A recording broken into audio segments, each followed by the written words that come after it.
World of Skyland, SteamX, thuộc dòng game chiến thuật SLG do XH và Pazzer phát triển, lấy bối cảnh thế giới steampunk đang chịu sự tấn công của thế lực bóng tối, và nhân loại đang đứng trước bờ vực diệt vong. Câu chuyện của game kể về một nền văn minh steampunk ở thế kỷ 19, một nơi ma thuật và khoa học cùng tồn tại. Thế lực bóng tối đang tàn sát người dân nơi đây, lẽ nào đây là sự kết thúc của một nền văn minh? Làm thế nào để cứu lấy nhân loại trước bờ vực diệt vong? Người chơi lúc này sẽ đóng vai trò là một nhà lãnh đạo, xây dựng nên những căn cứ trú ẩn, bắt đầu công cuộc chiến đấu nhằm đánh lui các thế lực bóng tối và cứu lấy nhân loại. Vào game, người chơi sẽ được lựa chọn một trong 3 phe phái để khởi đầu gồm Science, Alchemy và Regality. Mỗi phe sẽ có những điểm mạnh riêng để tăng cường tính chiến thuật cho game. Người chơi cần phải tìm hiểu thật kỹ để lựa chọn cho phù hợp phe phái mà mình muốn xây dựng. Tiếp theo, người chơi sẽ cần phải tập trung thu thập những nguyên liệu cần thiết để xây dựng căn cứ nhằm chống lại những đợt tấn công của thế lực bóng tối. Nguyên liệu chủ yếu của game sẽ gồm có lương thực, gỗ và tiền vàng. Thực hiện các nhiệm vụ chính tuyến sẽ giúp người chơi có được tiền vàng, những cây đại thụ to lớn sẽ rất thích hợp để khai thác gỗ, và lương thực sẽ được tìm thấy bằng việc canh tác và nhiệm vụ.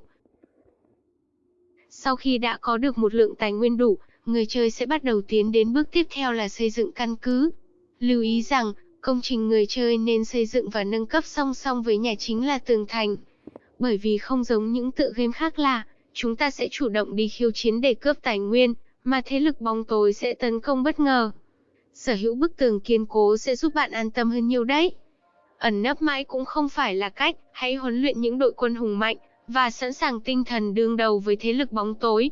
World of Skyland, SteamX sẽ có những đơn vị chiến đấu như bộ binh, kỵ binh, lính công thành, để người chơi huấn luyện và sử dụng trong nhiều tình huống. Để tối ưu hóa sức mạnh quân sự, người chơi có thể tìm đến tính năng chiêu mộ, để mang về những nhà lãnh đạo tài ba trong nhiều lĩnh vực. Vừa giúp tăng cường sức mạnh quân sự, vừa giúp cho công cuộc xây dựng thành lũy trở nên nhanh chóng. Bởi mỗi người họ đều sở hữu những bộ skill riêng biệt trong các lĩnh vực quan trọng. Thêm một lưu ý nữa là tính năng talent, cũng là một phần cực quan trọng để người chơi nghiên cứu. Hệ thống talent sẽ được chia thành 3 nhánh, mỗi nhánh sẽ hỗ trợ cho các lĩnh vực như tấn công, phòng thủ, sản xuất, canh tác, skill. Hãy tính toán thật kỹ để xem nên nâng cấp nhánh nào trước để có lợi thế nhé. Về mặt đồ họa, game World of Skyland, SteamX khoác lên mình bộ cánh 3D đẹp mắt với góc nhìn từ trên xuống, hình ảnh nhân vật thiết kế theo phong cách hoạt hình dễ thương, hiệu ứng kỹ năng tạm ổn, không quá màu mè. Trái ngược với tưởng tượng của chúng ta là, game sẽ có một màu sắc tăm tối để phù hợp với chủ đề, nhưng game đã lựa chọn màu sắc tươi sáng, bắt mắt để làm nền.